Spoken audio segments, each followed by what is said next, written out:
Morning, everybody! Happy Sunday or whatever day you're watching from the week. We are just finishing up the race video, and if you're watching midweek, you can fast forward about 5-10 minutes and you'll see us live in studio. But until then, enjoy the race. You can go back and watch it, or you can fast forward, and we'll see you in 5 to 10 minutes. Morning, everybody! Happy Sunday or whatever day.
Good Whoa, morning, yeah, everybody! good morning, everybody! Woo! Happy Sunday to everybody! My name is Scott Mendenhall, and I'm with my friends today.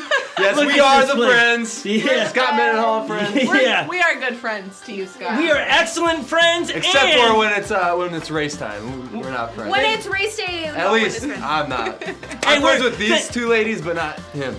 yeah. Well, thank you. I was seeing if he's calling me a girl. I know I got long hair and all, but ease up, bro. Come on. Hey, we're so glad to have you with us. Again, my name is Scott Mendenhall. This is My name is Lily Wiener. and Lily's supporting a new am. hoodie. Check it New out. merch in. Turn around. There, you're too short. Yep. And then I'm rocking out. Look at this right here. I love that. This one says Hope Dealer, Faith Spreader, Love Giver. So good. And then go to the butt shot if you could. Boom, right on the back, right there. Bam. And Love it. over on the other side, we got Joey wearing some sweet merch as look well. at this. We you got can't see, all the pictures of It's all of us. all of us, and it even has And our number. our number. that we Like count we down. Because we say count down. 5, 4, 3, 2, 1. So it has And the then number. Minnesota's the and one. then Because keep Minnesota.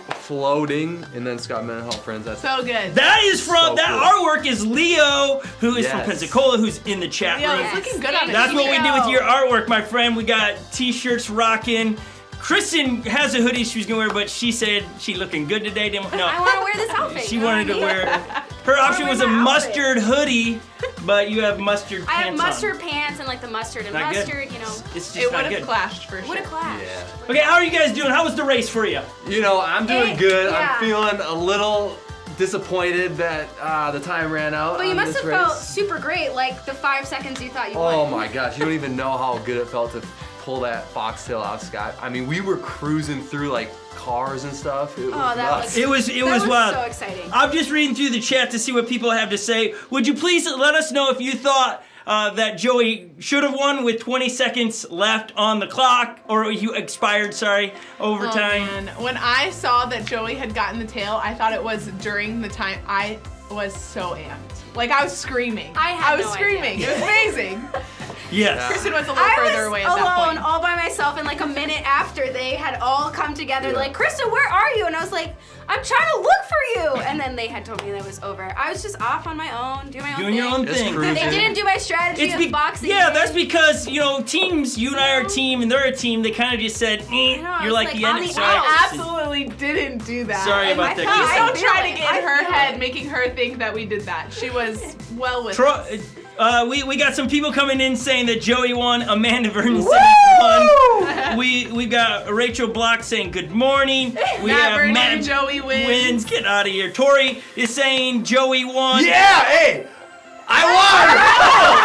I The love time it. expired. There's no Yeah, way. it I doesn't will count. say, yeah. But the people. The people have spoken. No. The people on YouTube right here. You Sorry. have well, no. In this case, it's not a democracy here. You can't vote on who wins. So thank you for everybody that's watching. If you again, it's daylight savings time, so that means we went an hour back in time, kind We of deal. did. I ran. I And you- didn't run to my kitchen this morning. I walked into my kitchen to make coffee, and I was like, I'm so late. I need to get to church. But I wasn't late. You weren't late, but YouTube glitched a little bit, and they did. posted our race video 1 hour early. So we had a frantic hot mess in here where we had to repost Yeah. it so it would premiere and have a chat. So if you came over from that video, thank you so much for doing so. If you're interested in getting all this wonderful merch, man, we're working on a website, just scottmendenhall.com, and you're gonna be able to purchase all of this stuff in time for Christmas. That should be up in 2 weeks or Love it. so. We're Yeah. stoked on it. We have a couple other pieces of merch that we're going to put out for the holiday season. Ooh, I'm stoked I can't on wait. it. This I stuff- can't and just- it's not just merch. I am comfortable. Yeah. Like, this is a comfy sweatshirt. So jealous. We're amped on it. So this one is Scott Mendenhall and Friends. This one is Scott Mendenhall and Family. So good. Then we have our countdown T-shirt over there, Yep. and we got a. That's a couple- sick t-shirt. It is so It's cool. awesome. I mean, pretty cool. I don't know if you can see the pictures, but they're sweet. Like, Leo did an amazing Leo, you amazing killed it. job. One of my Okay. favorite things. Moving on, we would love to see where you're watching today, honestly. We enjoy seeing where you are. We're gonna put a phone number on the screen. This is a cell number where we'll take your pictures and we'll put them online. If you've never sent in a picture before, this is your first time, send in a picture, let us see who you are. You get to see our faces all the time, and we would love to see who you are and what you're doing. Dan and Jen, we hope you're doing fabulous down there in Tampa, Florida. We want to see the bacon today. Yes, want to see Bacon. it. Show us the bacon. Show us the bacon. In your honor the other day when I was cooking bacon the other night, I thought about your family the whole time. I love so it. That's it's amazing. like people connect One Wheel and Scott Mendenhall and friends. Bacon and Jen and Dan, yeah. Ham. I hope love you're it. okay with that. I really, really I would be. It's do. bacon. So good. Okay, so send in pictures to that phone number. If it's not on the screen anymore, you should write it down so you can text it in. At this point, you should just have it saved.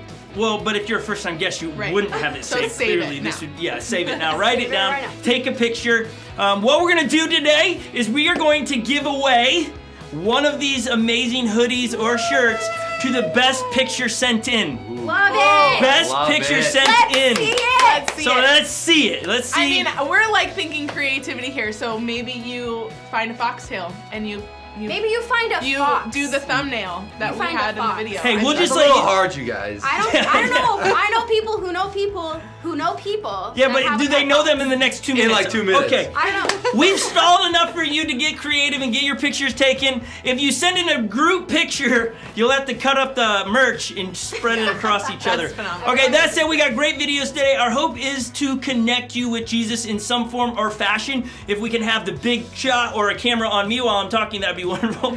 As our tech team has a lot going on there. And so sometimes when I do that, it's just putting them back on focus. So At least their ears are always open. yeah, it is That's good. It is really good. impressive. And I've got to try to focus on you and pay attention. It's really ADD to the max around here. You do great. But what we want over the next few moments is to give you a chance to connect with Jesus either in thought, words, in music, a whole bunch of different ways. But we want you to ask a question today. What is Jesus saying to me and what am I going to do about it? And even if you've never asked that question, you're like, I don't know about Jesus. Even when we say that, you're like turned off. Hang on, just hear us out. We're not going to push religion on you. We're not going to push Jesus on you. What we're hoping to do is just maybe unlock a little bit on you, your doorway to a relationship with Jesus. We're hoping to do that over the next few moments. So that's it. We got a great video that we're throwing it to. That is just funny. We like to be lighthearted as We we've do. lost If an you hour. didn't already know that. Yeah. So we would love to see your best comment on why you like daylight savings, Right. Or you don't. Do you prefer fall back or spring forward? I mean, for me, I was scared this morning that I was going to be late. So I love gaining an hour of sleep, but I don't like freaking out that I feel late. So you know? what we want to do inside this is that the team has decided the money that they lost, that they didn't win, we're gonna give it to the person that has the best poem during this video about daylight savings time. I love it. But you won't get $200. Any kind but of poem. You'll get a gift haiku, card to a Starbucks. prose. We love Anyone in the Starbucks world, gift card. we'll Yes. hook you up with a $25 gift card to Do they have Starbucks. Starbucks everywhere? Best everywhere poem. in the world, girl. Okay, No, they don't. check out this video. I can't wait to read your poem about daylight savings time. Check this out. We'll be right back.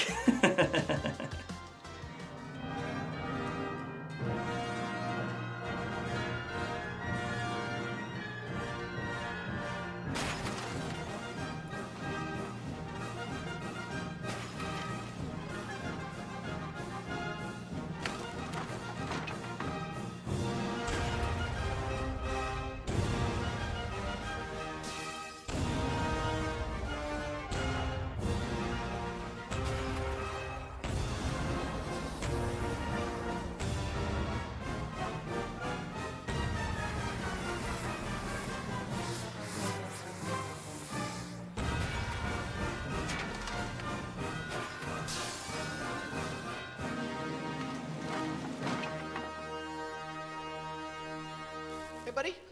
Hey, buddy. What you doing? Putting daylight saving time in its place. In about of acid? Yeah. It stole an hour from me last spring, and it's not, I repeat, not getting another one. You know you get that hour back, right? Or you say clock's back in the fall and get that hour back. But I destroyed all the clocks.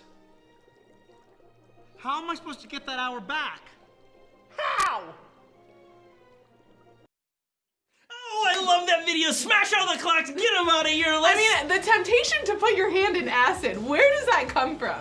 Seriously. I mean, where? you left, so that's the It's- I temptation. mean, That's why come it's on. there. All right. Okay. I asked a question while there's a lot that happens, I should say, behind the scenes around here in between videos. Like, hey, why do we even have daylight savings time? And we're all like, we should Google that. So we're gonna ask Siri really quick. We're gonna see if Siri is smarter than us. And then Kristen has the real answer over there. Let's just ask Siri if she'll, as all our devices in the room are going to go off. Let's in the see. next, Let's just see. say, Hey Siri, why do we have daylight savings time?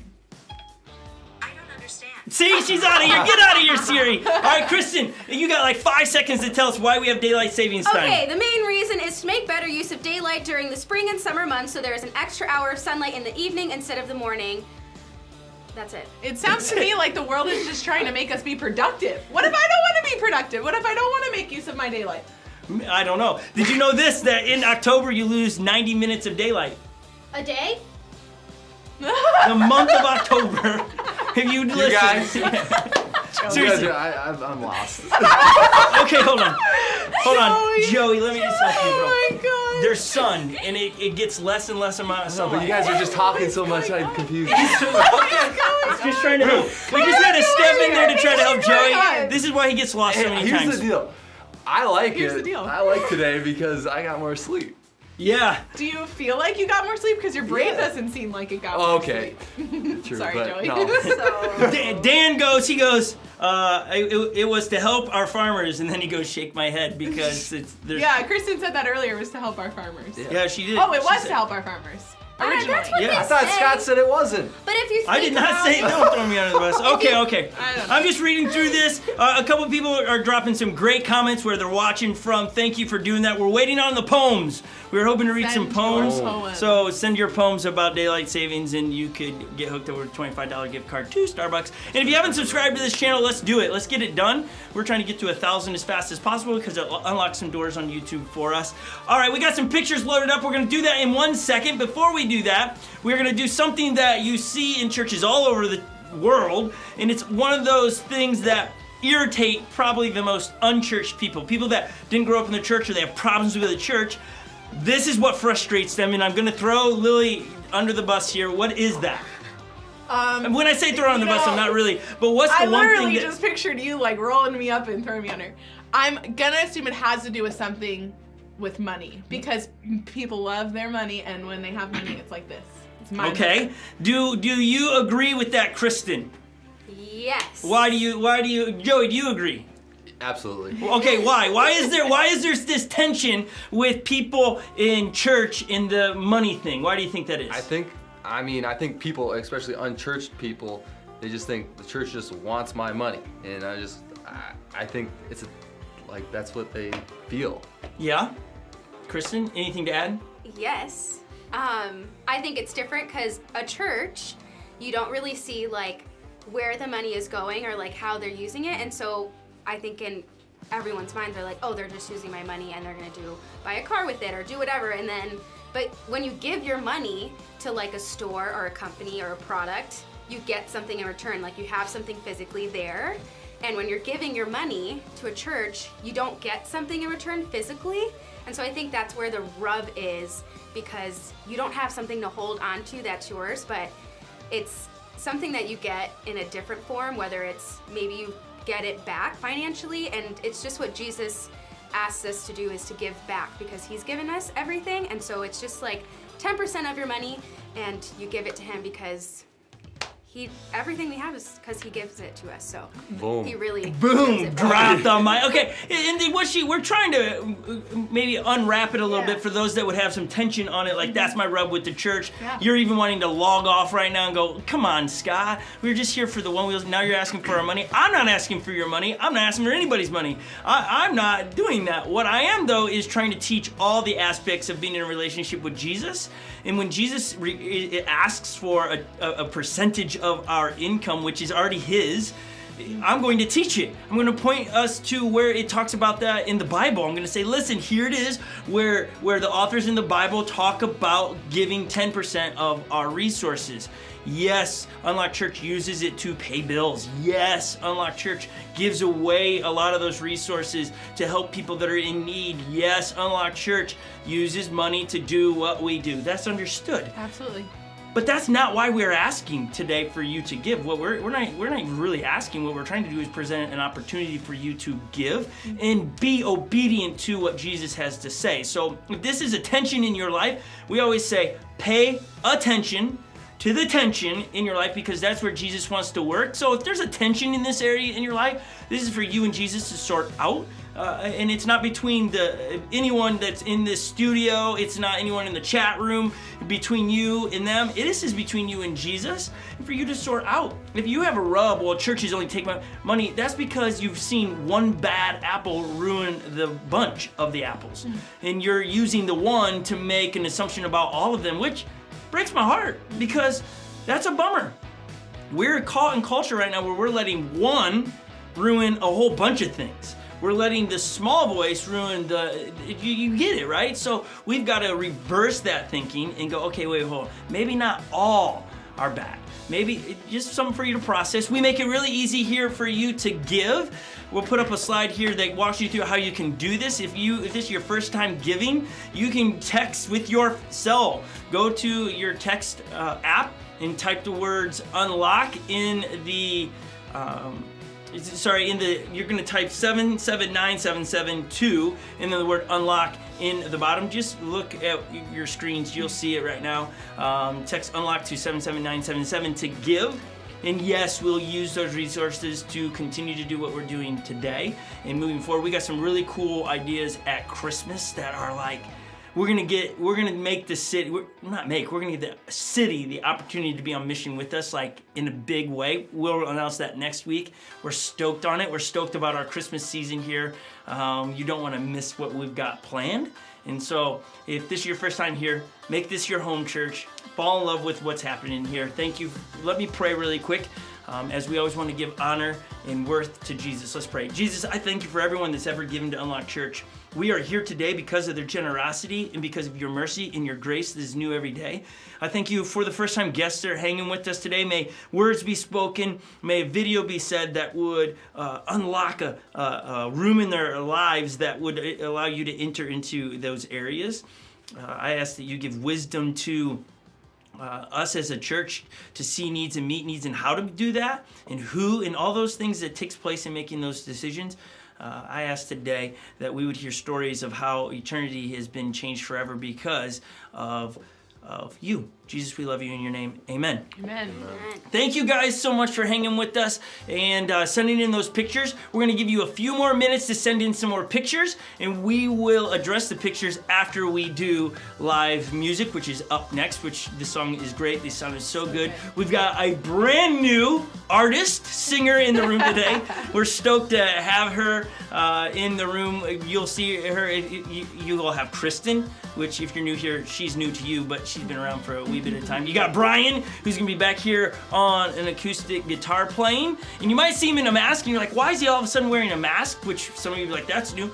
Because he has a family member that lives with him that is going through chemo treatment and things, and so he's trying to protect his family and his family member that's going through that, and as well as us here, those that are sitting back at the back table with him are masked up. We're trying to do our part. And so if you see him in a mask, that's why. And then we have Ginny, who is brand new. Girl can sing. Yes, so show some love, and it's gonna be an awesome morning. We want to provide an opportunity for you to worship and show worth to God. So turn the TVs up, and you can stand, you can sit, you can do whatever you want, but it's gonna be really good. We've got a great video for you to get your mind in a position to give worth to Jesus. So check this out, and then the band will be right out. Enjoy this video right here.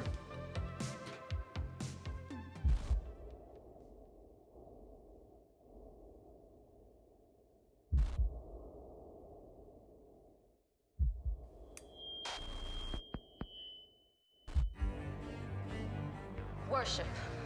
Everybody worships. Everyone, everywhere worships something. Whatever captivates the heart's affections, the mind's attention, and the soul's ambition essentially has our worship. We worship everything from pop icons to our jobs to our favorite sports team. While the object and method of worship vary, the act of worship does not. Oftentimes, our worship is focused on ourselves. The pursuit of fame, wealth, and personal satisfaction becomes the focus of our wants and desires. But no matter how much we worship these things, they can never satisfy the deepest longings of our soul. God has uniquely designed us with meaning and purpose. He's divinely created us in His own image. When we worship the created and not the creator, we are left unfulfilled and unsatisfied. We deny God the worship that is rightfully His. When we step into a relationship with God through His Son, Jesus, our relationship with God should become elevated above every other ambition, every other affection, and every other activity. It should change everything we do. It begins to change the words we say, the decisions we make, the way we view our circumstances and see the people around us. It changes our goals, desires, and pursuits. Instead of searching for meaning and purpose in our life, it becomes the meaning and purpose of our life. Worshiping God is not limited to singing a song on Sunday morning. It's a lifestyle lived out in reverence to God wherever He has placed you. There is no sacred and secular divide. Worship involves all of our lives, not just one part. Not just one part. That means we worship as we work, as we parent, as we go to school, as we gather around the table, as we suffer, as we compete, as we love, as we seek, as we create. All that we believe, think, say, and do should flow from our beating heart of worship. So what is worship? It's the outpouring of our lives, led by the Spirit and rooted in God's truth, devoting all we are and all we do to Him, our Creator. It's ascribing worthiness to the one who alone is worthy.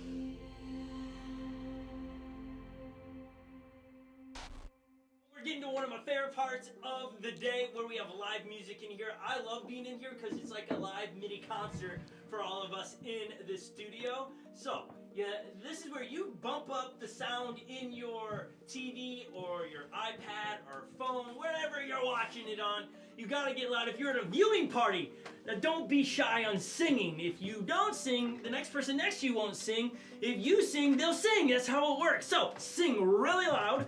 And this isn't, we don't know that you're singing. It's really in a way to, or a response to how big God is and how He has the whole world in His hands, that we trust Him. It's giving, we've been saying it here the last couple weeks, giving worth to God. And so I'm stoked on this part, and I hope you are as well. We're going to turn it over to Kristen, and she'll tell you what the song is and stuff. So here you go, Kristen. What do you know? Hi, everybody. I hope you guys are having a great morning. As I'm now just realizing I don't have something plugged in, so you can't hear my piano. Scott, could you grab that cord? The two boxes right there. There's a cord at the end with the headphone plug right into the computer. Thank you so much. As you can see, there's a lot that goes into getting everything set up, and sometimes we just don't have enough time. But I'm super excited to be worshiping with you guys, and Ginny on the other side. I'm so excited to have her here. Ginny, how are you? I'm great. It's so great excited. Morning. Yeah. Let's do this. Great morning. Okay, so we're going to be singing this song called No One But You, and it's just talking about how there is no one but Jesus and no one who can do anything that He does. So let's get started on that.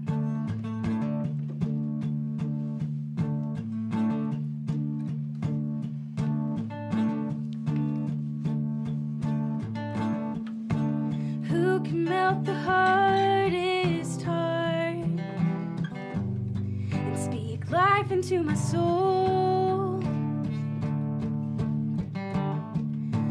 Who can spin the world around and hold me ever close?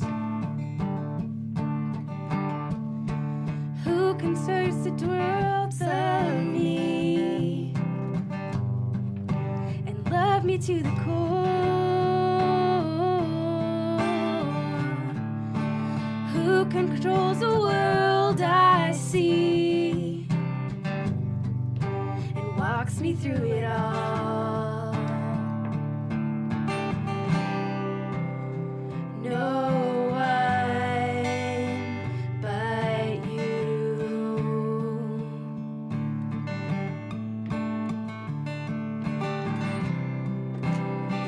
No one but you.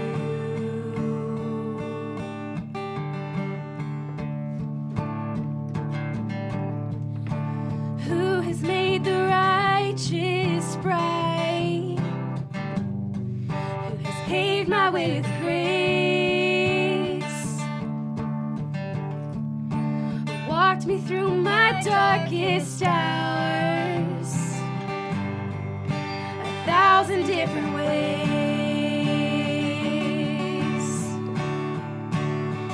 No one but you.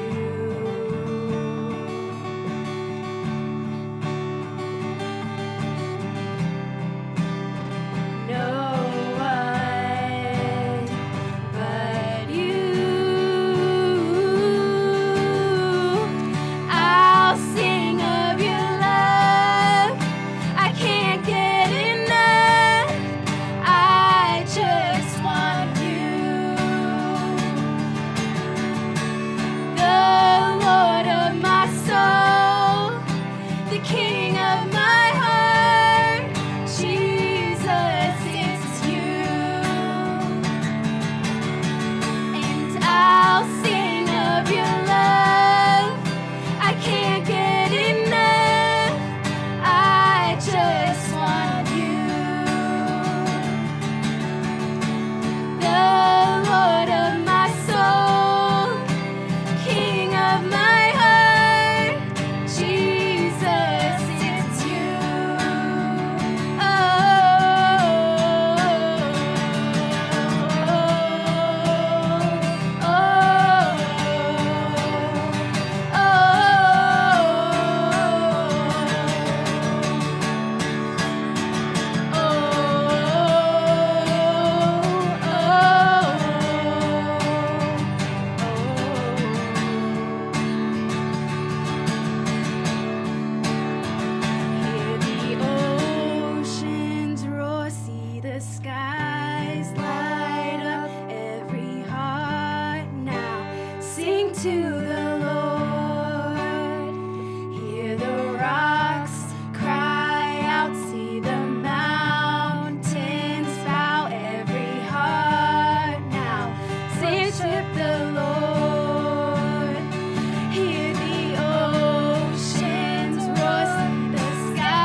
enjoyed worship and were singing at the top of your lungs, we are going to get ready to go into this teaching with Scott.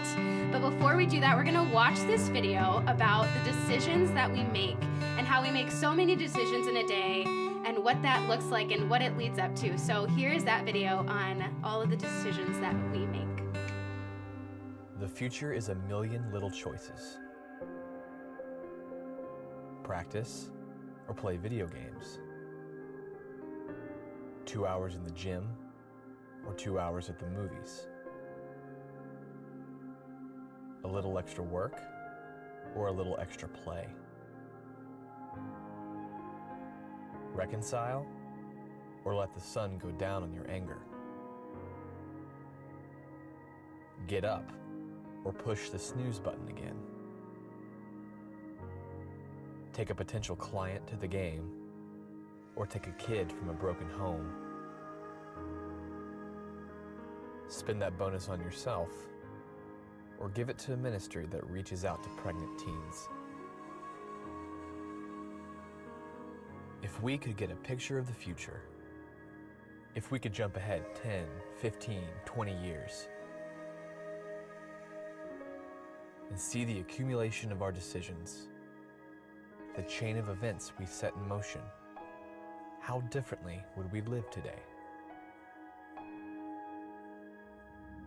How would we choose to spend our time? What would we walk away from? How would we treat the people around us? What would we choose to pursue with passion? Where would we choose to invest our skills and our resources? Your future is a million little choices, and it starts today.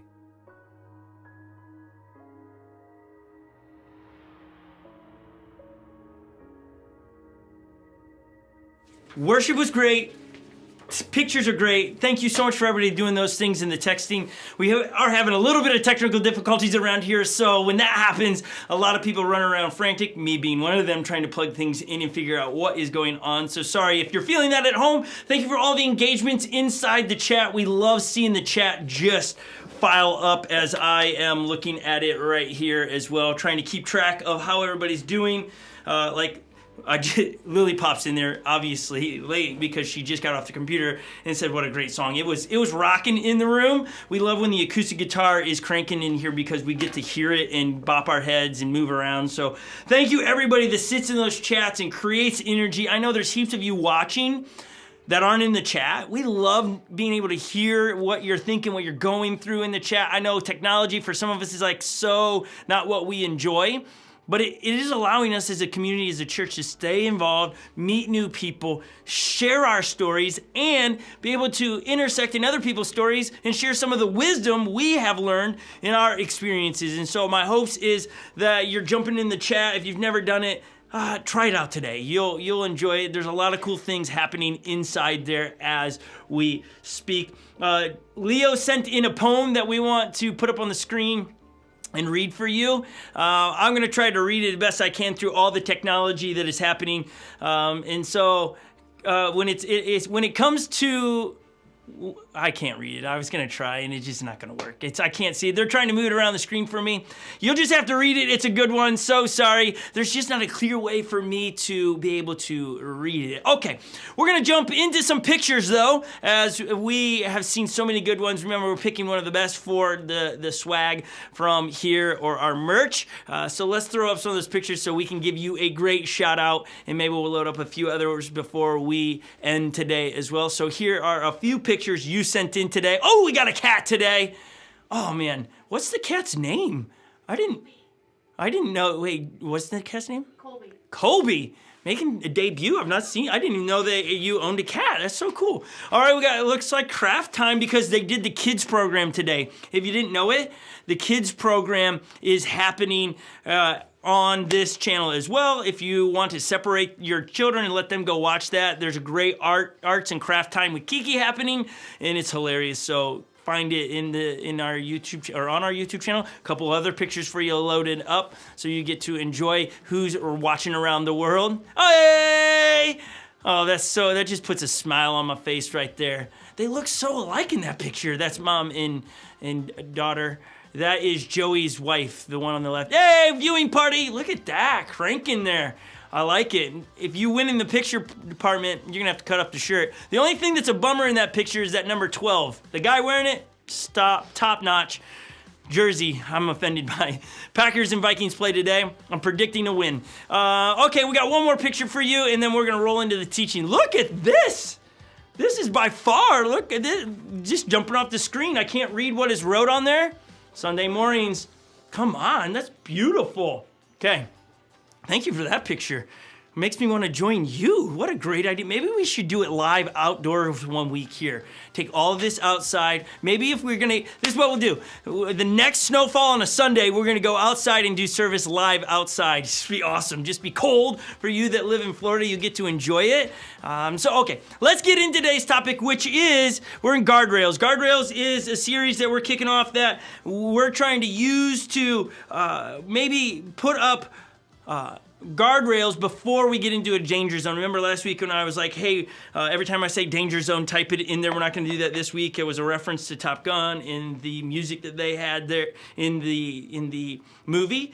But we're talking about guardrails in the sense of what are the decisions you can make now. A conscious, it's a matter of conscience that I'm going to put these things in place in my relationships, in the way I discipline myself, all these that will trigger me that if I overstep this guardrail, I'm headed to the danger zone. And so last week we talked about relationships, we talked about finances, we talked about a whole bunch of different things in our lives that we can implement guardrails today that would prevent us from danger zones, failure in the future. And so I hope this week you've had great conversations with your friends, your spouse about, hey, we are trying to put guardrails up. This is going to be a new area in our life, so we're going to try to develop to keep ourselves from being in the danger zone. Today we're talking about decisions. The decisions that we make, we all make them. Our days are filled with them. Some of them are just like meaningless decisions, like peanut butter crunchy or creamy. What one are you? I mean, I love the crunch. Just give me crunchy peanut butter. It's amazing. Creamy peanut butter, not so. You know, the other beef I have with peanut butter is peanut butter that is like organic or something that I get and you crack it open and it's like just oil on top. Why? Why did you do that to peanut butter? What did peanut butter ever do to you that made that? Why can't it just come mixed? Like I crack it open and now I gotta spend the next 5 minutes stirring it around. Get out of here, that peanut butter. It's tasty, but seriously. And then there's also this peanut butter my mom loves. I think it's like cinnamon peanut butter. My mom loves that. Mom, if you're watching, why? Why did you do that to peanut butter? Like, you got peanut butter and jelly, not peanut butter and cinnamon.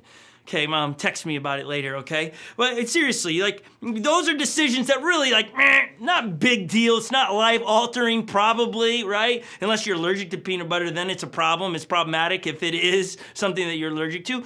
But there are other decisions in every given day that are monumental decisions that can take the direction of your life in a sudden turn or a sudden pause or something that just really rocks your world because of a decision. And it's actually an appropriate conversation this week as we all have to decide who we're voting for. And no, it's not going to be political today. No, I'm not going to tell you who to vote for. Get out there and vote. Just vote, okay? Just vote. If you didn't register, you can't vote, okay? So don't show up and go, well, the guy on YouTube told me to go vote. You can't, okay? You should have registered by now. But seriously, vote. It's a thing. It should happen. We should all get out there and vote with where we sit on topics, all right? Make the decision, an informed decision on who you're gonna vote for, okay? That's it. Get out there and vote. And that really is what the heart of today is. This week is the big decision, 2020. But this is about decisions in our lives that can have implications for the rest of our lives. I mean, peanut butter, that hasn't really changed my life. Girls I chose to date in high school, well, yeah, those decisions are a part of my permanent story that I had to tell Holly when we started dating, when she's like, well, she knew. I mean, I brought all of my girlfriends to her house because Holly wanted to interview them of some sort, and she never approved of any. She always made fun of either their name or their hair or whatever. But now we know why she wanted me, okay? It's clear now. She was trying to know, I'm the one you want. I needed time to grow up and mature. She was just like, I'm not ready for you. You can't handle me right now, Scott, and so you got to go out there and sort out your stuff. But girlfriends that I dated, they became a part of my permanent story that when I talk to my kids today, they ask, Dad, how many girlfriends did you have? And what were their names? And they just go down the list, and they're a permanent part of my story that I either have to choose to lie about that permanent part of my story because of the decisions I make, or I have to tell the truth and then say, well, don't do what I did, do what your mom did, because if you ask Holly, who did she date? She dated no one. I'm the only person she's ever dated, the only person she's ever kissed, like in a romantic way. She probably kissed her mom and dad, I'm sure of it. I mean, I've seen her kiss Vader, so I know she's kissed Vader before. That's our dog. But like on his head, okay, don't go anywhere with that. But she's like the example when it comes to how to date. All you 20-somethings, you should all take her out for coffee and interview her and write it all down and do it like she did it. And some of you are like, wow, but I'm older than her and she got married when... Hey, take the principles that she lived by and live by it, and the results will be pretty amazing. It just might take a little bit of time of making those decisions in your own life and implementing what you want to implement. Okay, Holly did not ask me to say that. That's just from the heart. I married the right woman, and she has taught me so very, very much. That decision I'm very proud of. Some of the ladies that I dated, not so proud of. I mean, it was like, why? You look back and go, why did I date that person again? What was it about? Like, I didn't do anything crazy. It was just like, maybe you said this about relationships or dating, that was a waste of time. I shouldn't have done that. Have you ever wondered why you made the decision to begin with? Was it an emotional decision? Was it a rational decision? Was it the wise thing to do? Did you make the decision knowing this is going to become a permanent part of my story that I'm going to either have to choose to cover up or lie about? I mean, let's be honest. We don't want to have to lie about our story. We want to be able to tell our story in a way that makes us proud, and we can say, I am the woman and the man I am today because of the decisions I made while I was in high school, while I was in my 20s, while I was in my 30s, while I was in my 40s, whatever age you are, may you look back and go, well, I am what I am today because I made wise decisions. Now, pump the brakes before all of you are going, well, this would have been great if I was a teenager and I heard this, and it would have been great when I was 20 and single, or it would have been great when I was trying to save money and you're asking me what the wise things to do. Here's the deal, you can implement it today. You still have a future story that's being wrote. And you can talk about, my story took a drastic shift one day when I thought about what's the wise thing to do. One day I was watching on YouTube and a guy talked about Jesus and the wisdom that he shares on topics and the way we should do life. And every day since, I've been asking, what's the wise thing to do? What is Jesus saying to me? And what am I going to do about it? On all decisions. Not about peanut butter and jelly though. I just eat crunchy peanut butter and the world would be so much better. Then we won't argue about creamy or crunchy. That's a hot topic right now, right? I mean, that's what I see it's not. Okay, if you live somewhere in the United States, no one is talking about this, just me. Just me. And so I've been reading a book about decision making. We've had a lot of decisions that we're making here as a church and as a family as we are selling our house and we're buying another house and we are gonna tear down walls in a new place and we're gonna build, and just all these decisions like, how are we gonna do this? Or are we gonna get a loan like this? Are we gonna put this much down? Are we gonna ask the house that we're gonna purchase, are we gonna ask them to fix this and that? Those that are asking us for different, are we gonna give them what they want? Are we gonna ask for more or less? Or what are we, and all these decisions just overwhelming. What we've learned over the last few weeks about all these decisions, the longer we take to answer or make up our mind in the decision, it just compounds and more decisions have to be made. And then all of a sudden you become overwhelmed. You become paralyzed in the decision-making category because you're like, how do I do this? How do I handle all this information? We've got to, as humans, make decisions quicker and act on them as long as it falls inside some questions that need to be asked, that falls inside wisdom, falls inside a safety area in our lives of doing these decisions. Not just making decisions on a whim, those are dangerous, but being able to make decisive decisions that we know are wise things to do so that we don't have this compound effect that we become overwhelmed and can't be making any decisions. And if somebody asks you another question when you have to make a decision, you lose your mind, you freak out on everybody, and now all of a sudden the permanent part of your story is, hey mom, remember that one time I asked you creamy peanut butter or crunchy and you lost your mind and you freaked out and yelled at everyone? And you're gonna have to go, yeah, well, it wasn't about peanut butter that day. It was because we were stressed out about money, we were stressed out about grandma, we were stressed, and we didn't make decisions on how we were gonna handle that. There's a lot of times in relationships, we have this tension inside relationships that we don't make decisions to act on and go do the right thing. We're just like, time will heal it. You know, time, when people say time heals all wounds, that is not truth. Time, distance in relationship conflict and intention, what it does is I forgot while I was mad at them, and when they get me mad again, I'm more mad this time, but I can't tell you why. Time is not your friend when it comes to relationship tension.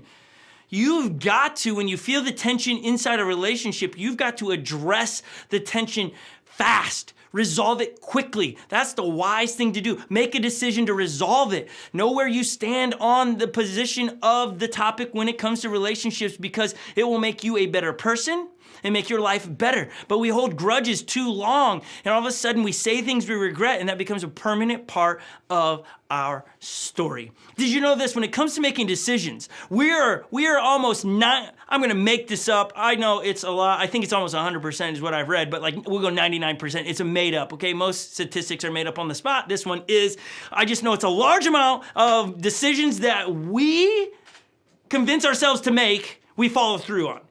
But if somebody else gives us the decision for us, we're like 40% follow through. Like there's like, yeah, okay. There's no conviction in it. There's no, I'm going to change. I love to work out. I love to do endurance sports. Like I'm not a big weightlifter. You can already tell that with my spaghetti arms. Okay. I look like Shaggy from Scooby-Doo. Look him up. I really do. Okay. If I shave this down, I would look like Shaggy. Okay. Vader is Scooby. He's just, all of you know it. Okay. I once described myself as like an olive on a toothpick. Okay. My head being the olive and my body being the toothpick.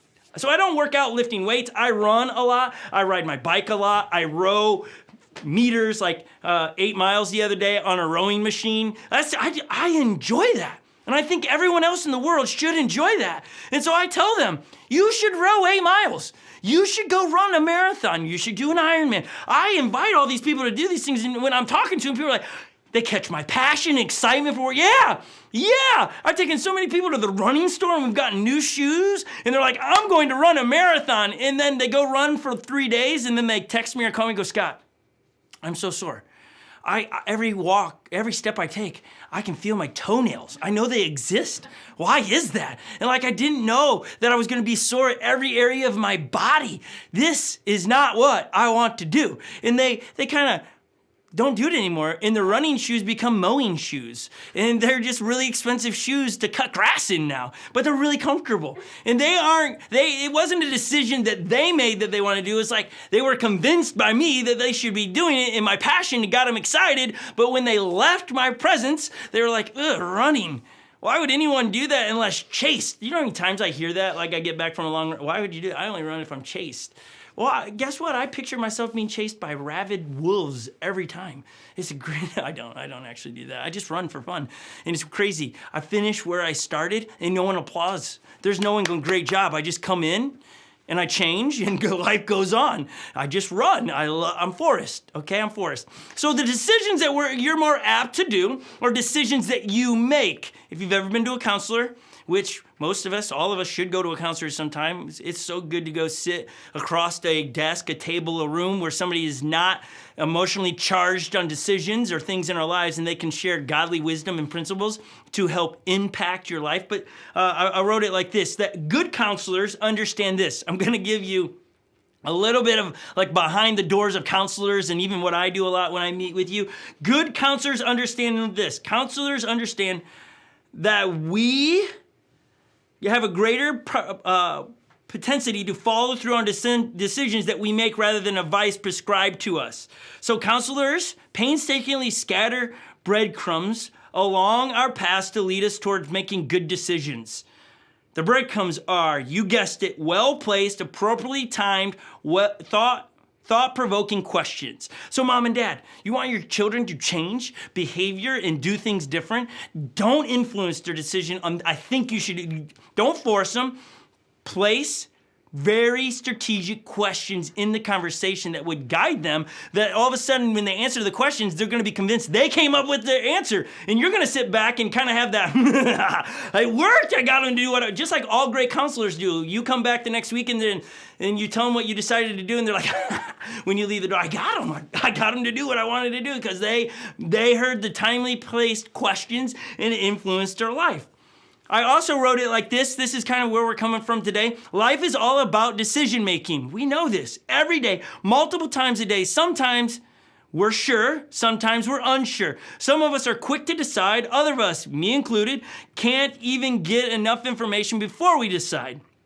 But in the end, we are where we are because of decisions we made. Our future will be determined by our decisions as well. Your decisions, along with your responses to others' decisions, which are also your decisions, are about the only thing you can control in life, which means your decisions are how you control your life. Decisions are your steering wheel, the joystick, the keypad, which means, and this is big, your decisions determines your story, the story of your life. That's why we're spending time on this. This is why we had a big setup to this thought today, because I want you to understand your decisions are a big deal. Yes, sometimes your decision to eat a whole pizza and not work out, that's a poor decision. And you might not feel the ramifications the next day. However, you'll probably feel sluggish, but you'll just think you didn't sleep well enough. It's because you got all that greasy food inside you.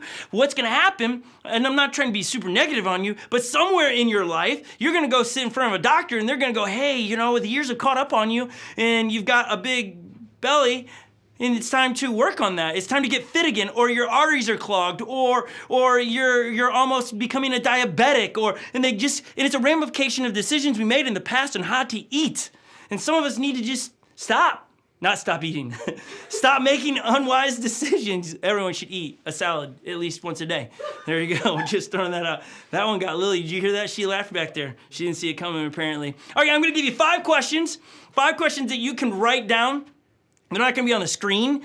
And so I'm gonna give you these, so write them down. Somebody can type them in the chat. I bet you Lily will try to do this. She's a fast texter with her thumbs on an iPhone. Let's see if we're gonna test her. She's gonna give you 5 questions, and I'm gonna give you what the 5 questions are, and then we're gonna tell a story and wrap this thing up, and I'm gonna let you go. And you're gonna have to make all your decisions the rest of the day going, this is a part of the permanent story I'm going to have to tell.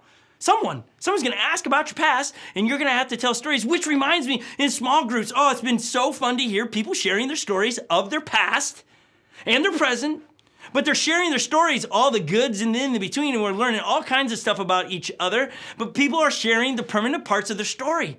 And the question is, moving forward, from this day forward, do you want to have to kind of be embarrassed by part of your story? Or do you want to move forward and make great decisions that are going to be permanent part of your story so you can go, I made it right? Now, parents, can I just interject a thing that is dangerous when parenting?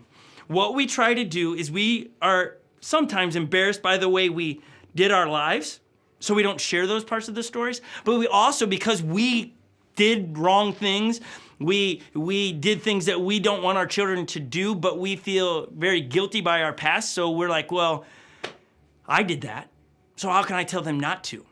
Wisdom is using experience and life lessons to teach other people, hey, don't drive off the cliff. Hey, put a guardrail up in your life. I once crossed lines with my boyfriend or girlfriend. I one time, when I was underage, showed up at a party and got drunk, and that was the worst night of my life because these other things took place, so teach your child to not go to parties there's drinking. That's good parenting. Don't parent out of, well, I did it, so it's inevitable they're going to do it. I once, as a youth pastor, sat across the table from a dad and his son after we had a conversation about sex, birds and the bees, you know anything about them? Yeah, they buzz and they chirp. But anyways, we had this big conversation about where babies come from, and then a lot of parents are covering their kids' ears like, what did he just say? It's a fun topic. Kids ask, Mom and Dad, you'll love it. Okay, anyways, you should really talk about it before they're in middle school, because if not, TV just taught them, and somebody on some Zoom call is gonna teach them, okay? Just let's get on it, parents. Have that conversation. Even if they get squirmy, step in. That's not even my notes. That's just bonus today, okay? But we had the conversation as student ministry. You know, there's 1,000 kids listening, and you think that was over the top. Oh, man. Like, don't even get me started. Like, I love watching middle schoolers and high schoolers squirm and all these things. And so we taught on it, and we taught about from where Jesus comes on this topic. And Jesus says sex is for marriage. Now, this isn't to make those that cross lines feeling guilty about it. That's not how Jesus works. If you feel guilty on that topic, that's not Jesus. Okay, you can't go backwards and correct it. You ask forgiveness and move forward. Okay, learn from the experience and teach people forward. Going, hey, you know what? That really did cost me something. I wish I hadn't done it. Here's why. That's good parenting, great wisdom. Okay. So this dad came into a room he wanted to meet with me, and he said, I am offended that you would teach that my boy should not have sex before marriage. And I'm just like slightly dumbfounded that I'm like, wait, this is like we're meeting in a church. We are having a conversation, and the dad pulls out a protected device. I'm only saying it that way for the little kids' ears, mom and dad. So that one's, I'm saving you on that one. But he goes, I give these to my boy every time he goes to school because I want him to sleep around as much as possible. I think that will make him a man. That was the dad's way of raising his son. And his son, who was a follower of Jesus, came to church, found Jesus, was like conflicted because his dad is saying this, and then he hears what Jesus has to say on the top. He's like, what do I do? And then I asked the dad, why is this prince? He goes, because I crossed those lines. How can I sit here and tell my son not to? And I tell you that story as it's easy to fall into that pitfall as a parent, to go, I'm only going to parent out of the things I was successful in, and the things I failed at, I'm just going to let my kids learn on their own. Mom and dad, until young people put their own guardrails up, it is our job to put up guardrails to protect our children from the danger zone. They're our responsibility. Remember the story, if you've never heard the story, the parable where God tries to teach, hey, this is what the kingdom of heaven is like, and he talks about money going out to the 3 different guys, and the money lender leaves for a season and comes back long later and checks in with him, and they all kind of say, here, this is what I did, I doubled it, I got a little bit more, and the last guy, he buried it and had nothing. And the money lender goes, well done, good and faithful servant. You did something with the little. You were responsible with what I gave you. The one that did nothing, he's like, okay, hey, you weren't faithful with the little, so I'm not going to give you more. Actually, I'm gonna take what is yours. I'm gonna give it to the one that did the best. God's gonna ask us, what did we do with the kids He gave us? This is something Holly and I filter all of our decisions for our kids going through our lives, going, okay, these children, all 8 of them, are our responsibility. And God's going to ask, Scott and Holly, what'd you do with the 8 children I gave you? Did you raise them in a direction pointing them towards me that would give them the most opportunity to be like me, Jesus? Not me as their dad, Jesus. That's our end goal. Our goal with our kids is that they become followers of Jesus, but that's their decision. I can't force them. We're not going to make them. But I want to create an environment where they constantly ask this question, what does love require me to do? And then they do it. That they would see needs and meet needs. And that at 18, they're great adults. That they contribute to the great part of our world, that they are an asset to the world, right? Not an hindrance. So those are our goals. And so we parent in those ways with our kids. And then are we being responsible with them? And sometimes we lose the way and we look at what other families are doing. Oh no, our kids are going to miss out on this and they got to go do that. And if they don't, they're not going to be in the cool crowd. And what if but then we come back really quick and making decisions. Are we being faithful with what God has given us? And even down to, I don't even know why I'm going to say this, but I just feel like I need to say it. Someone at one point in my life got on me because one of my kids came to me and I was like, don't wear that. No, go change. And they were like, why? They should be able to decide, do whatever they want. I was like, yes. But when God asked me, what did I do with my little boy? I'm going to answer the question, I raised him as a little boy. And what did you do with the little girls I gave you? I raised them as a little girl. God gave me boys and girls, and I'm going to raise them as such. I'm going to point them what it is to be a godly man. I'm going to point the little girls to be a godly woman. Those are the directions I'm raising them because that's what God gave me. And I don't know where that sits. I'm not looking to offend anyone. I'm not trying to get political on it. But that's what we are as a family looking at. Okay, We have boys and girls we're going to raise. I mean, I look at Holly and the way that she is a woman of God, and I watch my little girls watch her, and I'm like, wow, what a role model for them to grow up to be. I can't say that about myself. That would be very cocky or prideful to go, I think I'm a great man of God, and the boys have, right? I don't know. I'm doing my best. I'm trying to point them in the right direction to be men of God and to, again, answer the question, I'm being faithful with a few things. I'm being faithful with my, and some of you are like, Scott, you have 8 kids. That's not a few. Well, you know what? We could have had 20, so it's, somewhere in the world, somebody has 20, so we have a few kids. You have 2, be faithful with them. Raise them in the way God wants them to. And if you're like, I don't know what that is, hang around, get involved in small groups. They happen on Tuesday at 8 o'clock and Thursdays at 8:30. You can log on, click on a link on unlockchurch.com, and you can get there and join in. Everyone in the world, be a part of small groups. We want you to be a part of that. Okay.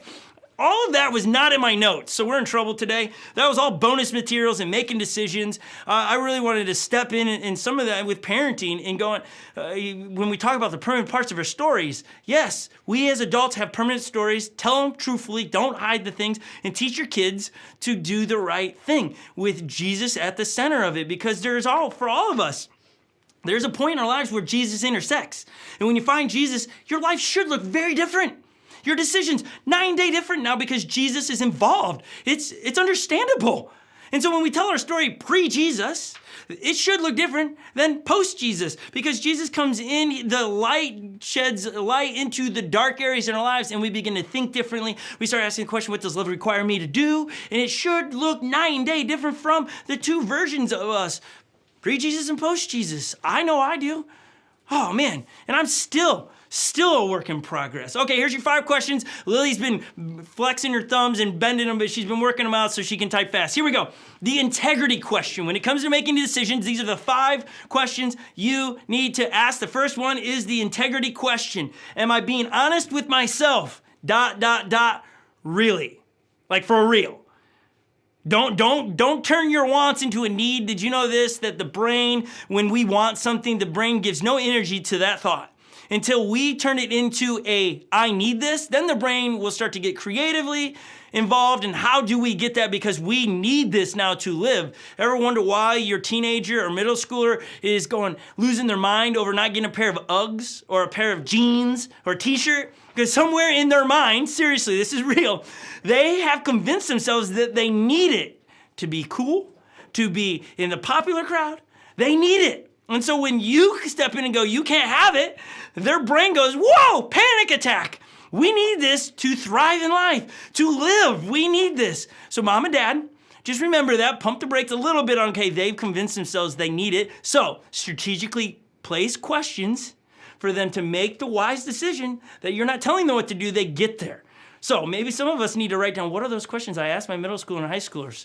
That's a whole nother topic. After this guardrails topic, we are going to do parenting for 3 weeks or maybe 2 or 1, I don't know. But we're gonna talk about parenting in the 21st century. It's gonna be great. We're gonna share some of the things we've learned as youth pastors for 17 years, and we're gonna tell you what we've learned raising 8 children. We're gonna share it all. We'll get Holly in here. It'll be just everything exposed. Okay, second question. This is the legacy question. I've already asked it, so this is not gonna be a shock.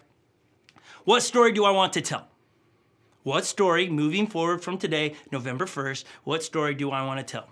Do I want to tell, well, I decided not to work out anymore, and that's why I am where I am for health concerns? Or, man, for me, yes, I enjoy being fit, but it's so I can be, I think inside, man, I want to be 100 years old, and I want to be hanging out with my grandkids, because let's be honest, 8 kids, I'm just doing a little bit of math. We're going to have heaps of people running around my family. I want to be able to keep up with them. I just want to be fit for them. And so for me, I want to be fit today, but I also want to be fit tomorrow. What story do I want to tell? How about the conscience question? Is there a tension that deserves my attention? We've alluded to this, but this is, man, if there's tension in any area in your life, that's where Jesus is like, ding, ding, ding, ding. We got a problem here. We got a solution here too. It's not just adjusting a problem, there's a solution. And we should look at the tensions in our lives, if that's job related. If that's job related, then turns into a relationship issue because you're married and somebody's got issues with your job and here's the deal. There's a tension, stay there and make the decisions to bring down the tension. And it's hard because you got two people with two different agendas, two different thoughts, two different views of the world, two different stories that come with them. But I promise you, when you stay in those moments, I always think this when in a relationship, the chaos that you feel inside relationships suck. Okay, it's no one wants to sign up for that. I'll take a bad day with my spouse today. I would love that one. No, we're all signing up for Hawaii to vacation for 2 with no kids. Yeah, all right. But here's the deal. Vacations to Hawaii, amazing. Never been there, but it seems like it would be a phenomenal day. But the result on the other side of Hawaii vacation or any vacation in that is, yes, you're relaxed. Yes, you have cool stories and pictures, and those are great, and I want those things. But the results of on the other side of chaos is usually the relationship is stronger, is better, can withstand more things in the future. And I'm not saying pick chaos over vacation. That would be a very unwise decision, okay? Always pick Hawaii, okay? But chaos in your life is inside relationships, inside marriage. You've got to look at it differently going, okay, it's okay. Because we're two humans with two opinions, two different stories, two different maybe outcomes we're seeing on this topic. That's the conflict, but we're gonna stay in it. We're gonna fix it so that on the other side of the chaos, our relationship is stronger. But to stay in chaos too long separates the relationship. That's the struggle. But so many of us would go, I don't like conflict. Well, if you're a human being, conflict is inevitable, okay? And if you try to get away from conflict, what you're doing is getting away from people, and that's not a good decision either. People with people will always create chaos. But on the other side of chaos, and having appropriately timed questions and appropriately timed conversations will always result in that relationships being stronger. And maybe for some of you, you need to have some conversations. You need to sit down with your spouse and say, this is where I'm at on this topic. Maybe you need to sit down with an ex and go, here's the tension I have with the way we're raising our kids, and do it in love and respect. And I promise you, now on the other side of it, you're going to be better, your relationship will be better, and those kids that you might be raising together would be better. Okay, so that's the conscience question. This is for you. You're gonna know the tension. I would not know the tension. How about maturity question? This is the maturity question. What is the wise thing to do? And some of this is review, but these are how Scott and Holly and really followers of Jesus, these are not Scott's questions. These are just reading through the Bible. Maturity question, what is the wise thing to do? We've tagged on there based on our past. I can't break it down, I have to say. Based on our past experiences, present circumstances, and future's hopes and dreams, what is the wise thing to do? Take all of that in context and then ask what's the wise thing to do. You might be hearing, well, Scott's selling his house. I want to do that. Well, I can't say that's the wise thing for you to do. That's for you to look at all of your stories and look at your past and all those things in your present. What are your goals? And then make the decision. And then the last one is the relationship question. And this is, we're not being sneaky at all. We ask this every day. What does love require me to do? What does love require of me? What does love require me to do? If you would use these questions to formulate your decisions, you'll be quicker at making decisions. You will probably make better decisions, which will make you better at life. And ultimately, because you're going to answer the last one, what does love require me to do? If you got all the other ones wrong, don't lie on the last one, because we all know what love requires us to do. It's a race to be second. Love requires me to slow down and not to tell the people behind me to catch up. Unless it's a one-wheel race, then catch me if you can, right? It's a totally different circumstances then. But in life, when life on life is existing, love says, I'm going to slow down to their speed. I'm not going to yell at them to pick up the speed. And there's attention to be managed there as well. Okay. Story time. As we wrap this up, I'm going to pick up the speed. So if you thought I talked fast now, we're about to go really fast. Maybe YouTube has a slow down button and you can slow down to normal speed, but I got like 3 minutes to get this in. And here's the story. It's one of my favorite stories, and we're going to use a whole big story of David's life, King David. You can find the stories. We're going to start in 1 Samuel 18, and we're going to go through like chapter 19, chapter 20, 21. You want some homework? Read that, okay? 1 Samuel is the Old Testament. Old Testament is a great place for us to learn how other people, men men and women of God how they did it and didn't do it right, and then apply accordingly. So we're going to take a story out of David's real life story events in his life, and we're going to apply some of these questions to it and go, here's what it looks like to do these in your life, inside relationships, inside finances, and inside a lot of things. So 1 Samuel chapter 18, verse 15. We pick up in the story where David had already slayed Goliath. Great story. David then is now inside the palace with the king because the king's amped about this little dude that killed a giant. What a great story. Everyone loves him. We need to bring him into the palace because everybody's going to be really excited that he's part of the kingdom. So he's in there. And David became one of the generals, one of the officials in battle, and was constantly going out to fight against the Philistines, the enemies of Israel. And David was really successful. He was killing people and was like a top army guy, and people were like singing songs. Woo! Saul's killed like his thousands, but David's killed his 10,000s, and this made the king really amped because people are singing about David in a way like, this guy's the man, and the king, he's pretty cool too, but not as cool as David. And the king got really upset about it, and he's like, what is happening? Why is this happening? And so when Saul saw how successful he was afraid of him. But all Israel and Judea loved David because he led them in their campaigns.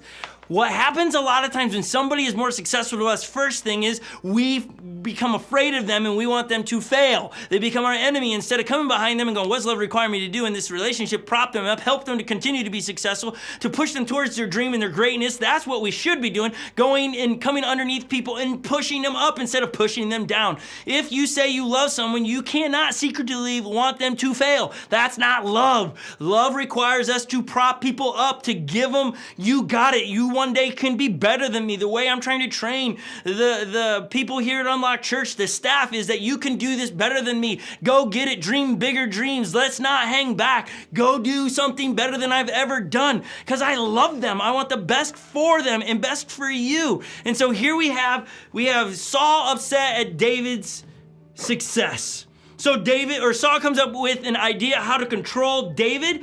I'm going to give him my daughter.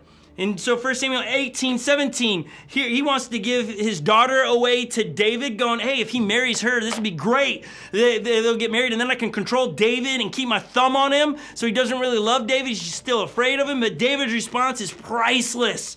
Who am I? And what is my family or my clan in Israel? That I should become the king's son-in-law. So David has a right perspective of himself when making the decision. Whoa, that's big time. Hold on. I don't think that's the wise decision. And so David, okay, cool, great. Thanks for the offer, but who am I? Asks the question, who am I? We go down in the story. When Saul realized that the Lord was David, and his daughter Michal loved David, David became still more afraid of him, and he remained his enemy for the rest of his days. So here, David wants Michal, his older daughter, and it transpires a hot mess. It's like a soap opera. You should read it. And so Saul's continually trying to, how do I put David down? How do I make David fail? David's under the thumb. I mean, think about the environment David's growing up in. This isn't a healthy environment. This is with a mad king. Sounds like he's got some mental health issues as you continue to read the stories, and you're just going, wow, why is David staying put in there? Why doesn't he just run? And even to this part, maybe you've read this part, or this would be brand new to you. 1 Samuel chapter 19, verse 9. An evil spirit came on Saul as he was sitting in his house with a spear in his hand while David was playing the lyre, which is a harp. Saul tried to pin him to the wall with his spear, but David eluded him as Saul drove the spear into the wall. That night, David made good his escape. But you know what? That was the third time David had been thrown the spear at, or the spear got thrown at him. Third time! How many would give the advice, or know somebody would give you the advice, bro, just pull the spear out of the wall and throw it back? Isn't that what we do constantly? Somebody makes fun of us, we make fun of them. Somebody puts us down, we put them down. We pull the spear constantly out of the wall and chuck it back at people. Think about it. I'm going to get political announcement. I'm going to get political for a second. Somebody's on the other side of a topic with you and you call them an idiot. What'd you just do? Threw a spear, and what they do, they look at you going, you're an idiot for voting the way you're voting. They throw the spear back at you. That's where we've been at as a culture for the last 6 months. People just chucking spears at each other. No love, no wise decisions, no integrity questions. We just are hurt people, hurting people. It's just crazy. And even if you call yourself a follower of Jesus and you're offended by the other side, whatever side you sit on, and you are offended by them, you have angst to get them, you're doing it wrong. You cannot be at peace with Jesus and be not at peace with other people. It doesn't matter if they're a follower of Jesus or not. Stop doing it. Be at peace with them. And that's on you. If you're frustrated with the other side, change your heart. Change your heart directed towards them. And don't go, well, I've only got a couple more days and then it'll kind of be over. What you've just done is you just keep pushing it down, and in 4 years it'll come back out. That side did this, and you've never fixed the issue. And part of your story will be, I have an angst against this kind of person because they vote this kind of way, and that's judgmental. We're not to judge, and you got whole kinds of problems. You got to fix your heart today. Don't wait till after election, no, today's the day to fix it. You can't sit there, call yourself a follower of Jesus, and hate someone. Those things do not exist. We've got to, in light of that, I am a follower of Jesus, and if I hate someone, I got to now make changes. I have to make changes because that doesn't line up with Jesus. There's a lot of things in my life at different times that didn't line up with Jesus. Jesus goes, boop, boop, boop. That area in your life is a no-go anymore. You've got to change it now. And I must make the change to continue in the course towards Jesus. This is just a moment for you to decide to change. Will you decide to make a change? So David doesn't throw the spear back. He didn't call David an idiot. David, being a far superior warrior, didn't pull the spear out and throw it at David. He runs. He takes off. That's where the integrity question came in for David. And am I being honest with myself, really? David could have gone, yeah, I'm going to kill that guy. I can. I know I'm capable. I'm better than him. But he's going, no, is that the wise thing to do? I know my emotions want to hurt Saul. I know that my friends are telling me it'd be cool if I killed Saul. Everybody would be all right with that. But the integrity question, am I being honest with myself, really? Is this what a follower of Jesus would do? Think about that in the way you've texted or the posts you've had. Maybe there needs to be a written apology in some Facebook post going, I've gotten it wrong over the last political season. I am so sorry. And never post anything ever again. Delete your account. Some of you guys are going to have to do that. Some of you might have to do that. So David runs, okay, the story is David runs. If you want to pick up the story, you read it on your, David runs. It's been a season, David being chased by King Saul. King Saul at one point goes into a cave to go to the bathroom. It's in the Bible, okay? Yes, the king goes in to relieve himself. And when he's in the cave, David's men were hiding in the very cave that he came in to go to the bathroom in, and David's men start saying, hey, this is your chance. God's delivered him into your hands. It's just teed up. Go, hit a home run, take his life. This is God moment right here. Let's go. It seems right. I mean, friends are saying it's right. David crawls in the darkness of the cave while he's going to the bathroom. I mean, seriously, weird. But he goes up there in intentions to hurt the king, but gets there and goes, hold on, whoa. Integrity question comes. He asks, is this the wise thing to do? He comes in and goes, is this the story I permanently want to tell, that I kill the king and that's how I became king? Isn't it a better story to say, God removed the king and I then became king? That I had a chance to kill the king and I didn't? That I trusted Jesus in the story? I didn't make it happen? David, there was conflict here. You can read, if you read it yourself, man, you'll see it where he's like, what do I do?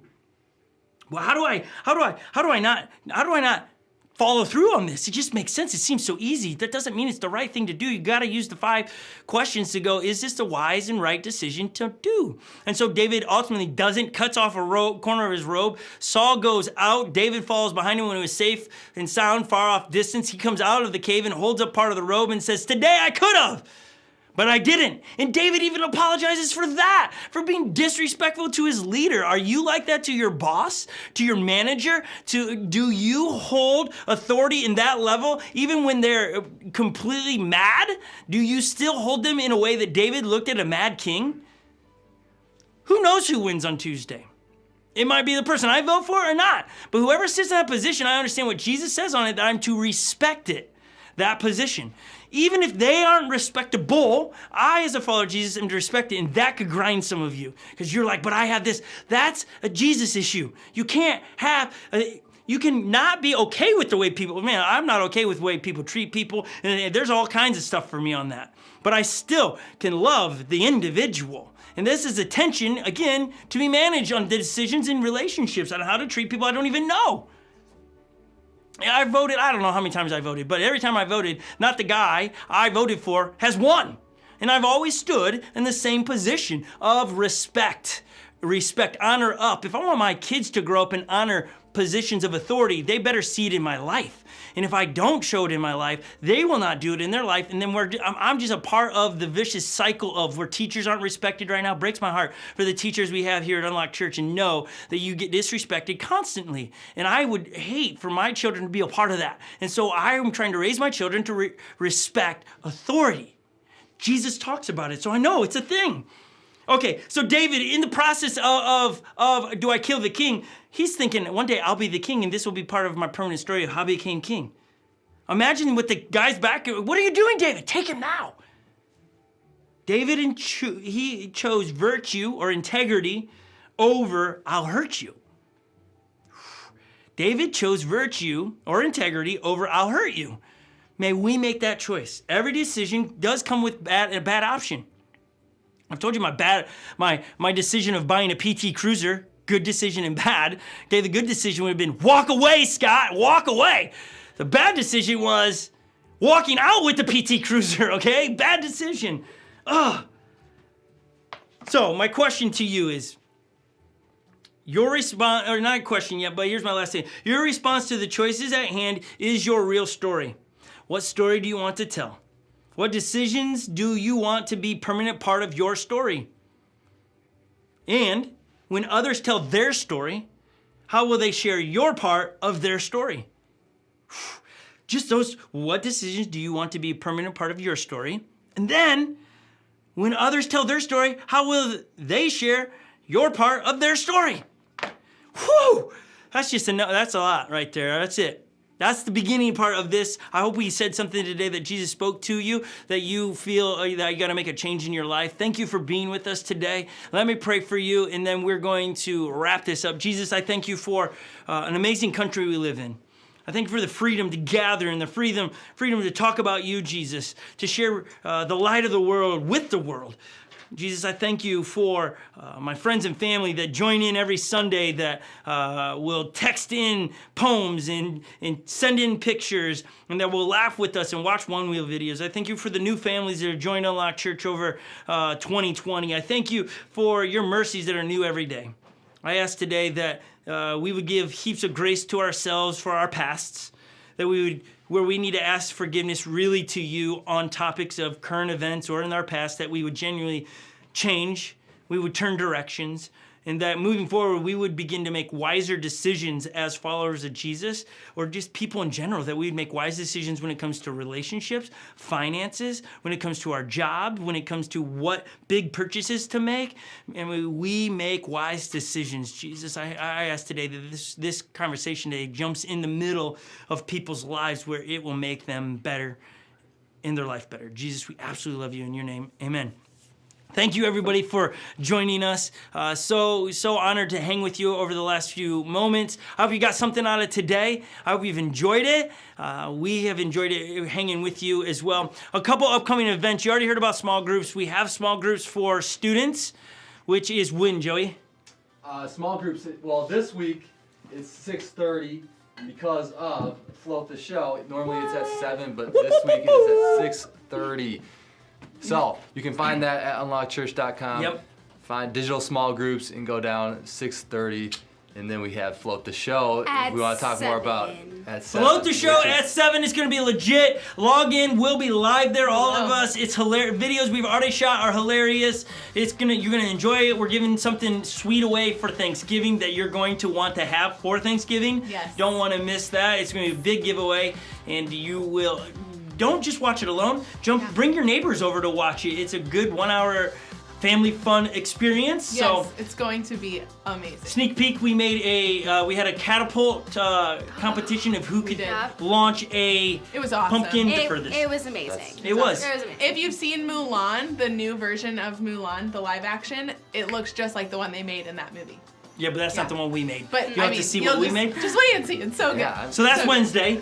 And then we have a small groups for adults on Tuesdays and Thursdays. Yep. It's a good time. There's heaps more coming for Christmas. Next week, we're going to announce what we're doing for Christmas. And if you're still hanging with us, a lot of you are asking, okay, you've mentioned house selling and all that.